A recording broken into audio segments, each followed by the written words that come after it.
आज मी तुम्हाला स्लीव्हजचा जो प्रकार दाखवते तो आपण ड्रेस आणि ब्लाऊज दोन्हीसाठी करू शकतो. अशा स्लीव्ज बनवण्यासाठी मला गोलाकारमध्ये कापड लागणार आहे. त्यासाठी आपण कागदावर पॅटर्न बनवून घेऊ. त्यासाठी मी 6 इंचाचा एक चौकोन घेतलेला आहे. हा चौकोन अशा पद्धतीने मध्यभागी फोल्ड करून पुन्हा फोल्ड करून घ्यायचा आहे.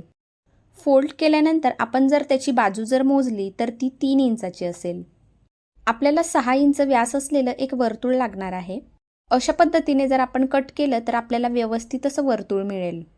मध्यभागी सुद्धा मी 3 इंचावर खूण करून घेतली आणि अशा पद्धतीने कट करून घेतलं. स्लीव्ज बनवण्यासाठी मी नेटचं कापड घेतलेलं आहे. पेपरचे पॅटर्न कापडावर ठेवून याच मापाचे वर्तुळ आता मला कापून घ्यायचे आहेत. कापडाची 4-5 पदरी घडी करून अशा पद्धतीने मी बरेच असे गोलाकार कापून घेतलेले आहेत. मी अंदाजे 60 ते 70 गोलाकार घेतलेले आहेत. तुम्ही 80 ते 100 पर्यंत सुद्धा घेऊ शकता.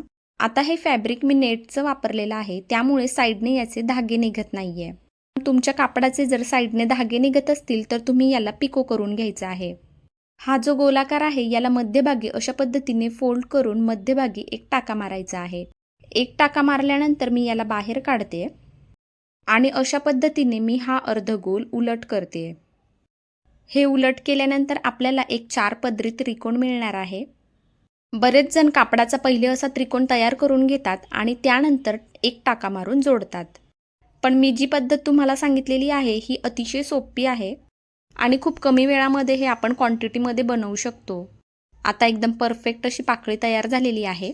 अशा आपल्याला आता भरपूर बनवायच्या आहेत. पण मी एक एक पाकळी बनवत बसणार नाहीये. तर हे बनवण्यासाठी कमीत कमी वेळ लागावा यासाठी मी कोणत्या पद्धतीने ते करते तुम्ही पाहू शकता. सर्व जे वर्तुळ आहेत ते असं मध्यभागी दुमडून मी त्यांना फक्त टाका मारून घेते. प्रत्येक वर्तुळाला टाका मारल्यानंतर धागा कट करावा लागत असतो. त्यामध्ये बराच वेळ जातो. म्हणून मी आता फक्त हे सर्व जोडून घेते आणि सर्व जोडून झाल्यानंतर मग त्याचे धागे कट करून घेणार आहे. आपण जेव्हा हे एक एकच करत बसतो त्यावेळेला आपल्याला थोडा कंटाळा सुद्धा येतो, कारण आपल्याला हे खूप क्वांटिटीमध्ये करायचे असतात. पण मी आता हे जेव्हा करते तेव्हा मला अजिबात कंटाळा येत नाहीये, कारण कमीत कमी वेळामध्ये हे क्वांटिटीमध्ये तयार करता येतात. हा जो एक त्रिकोण मी तुम्हाला बनवून दाखवलेला होता, अशा त्रिकोणांपासून आपण बऱ्याच डिझाईन सुद्धा बनवू शकतो. त्याचे ब्लाऊज किंवा ड्रेससाठी लटकन सुद्धा खूप सुंदर होतात. अम्ब्रेला ड्रेस, घागरे, ब्लाऊज याच्यासाठी मी नेहमीच याच्यापासून लटकन तयार करत असते. सर्व याच्यावर एक एक टाका मारून घेतलाय आणि आता हे फक्त उलट करायचे बाकी आहेत. हे उलट करण्यासाठी अजिबातच जास्त वेळ लागत नाही, एकदम पटापट होतात. अशा पद्धतीचे त्रिकोण आपल्याला तयार करून घ्यायचे आहेत.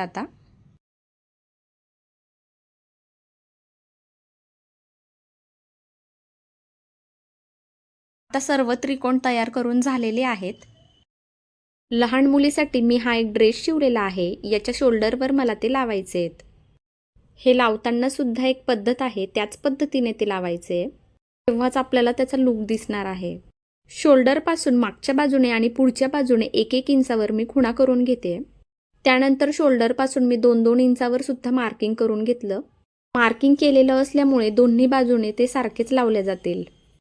मी शोल्डरपासून 2 इंचावर सुद्धा मार्किंग करते.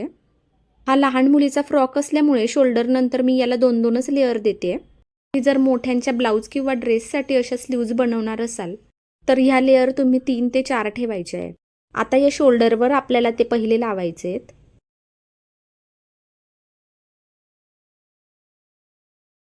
हे लावत असताना तुम्ही पाहू शकता, ही माझ्या ड्रेसच्या गळ्याकडची बाजू आहे आणि हा त्रिकोण मी जो ठेवते तो अशा पद्धतीने गळ्याकडच्या बाजूने मी ठेवणार आहे.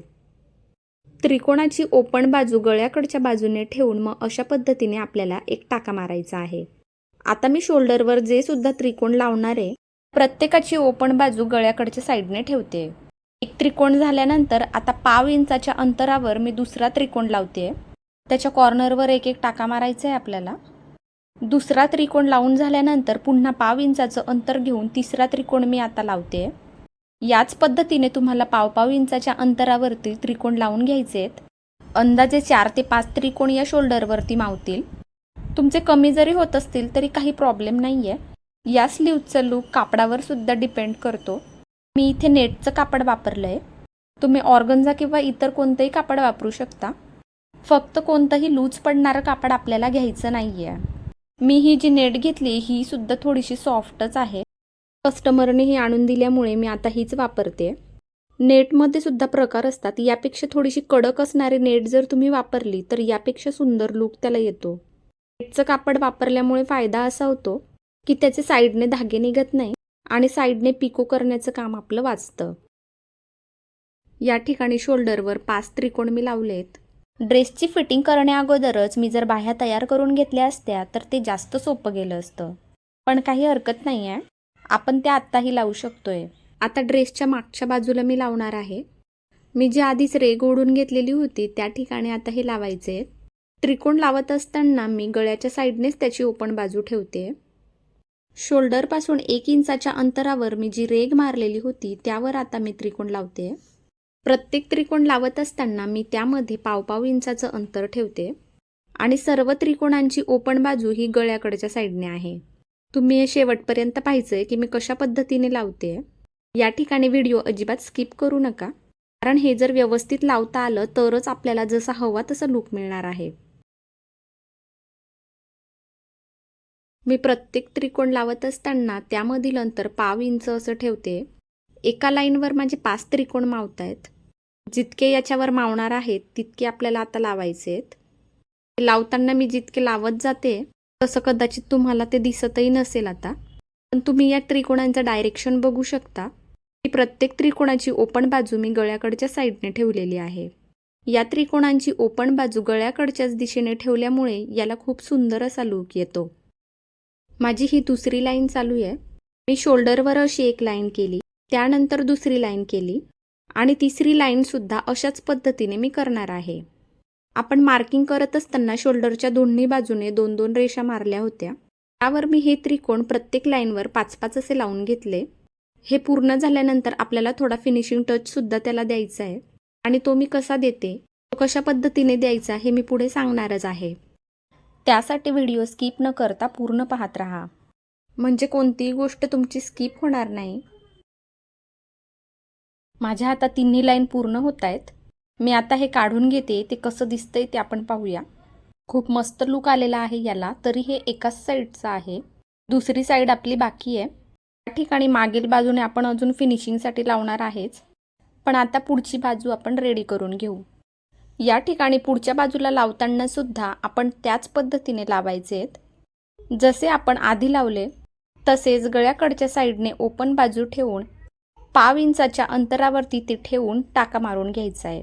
पुढच्या साईडने सुद्धा अशाच पद्धतीने मी 2 लाईन करून घेते.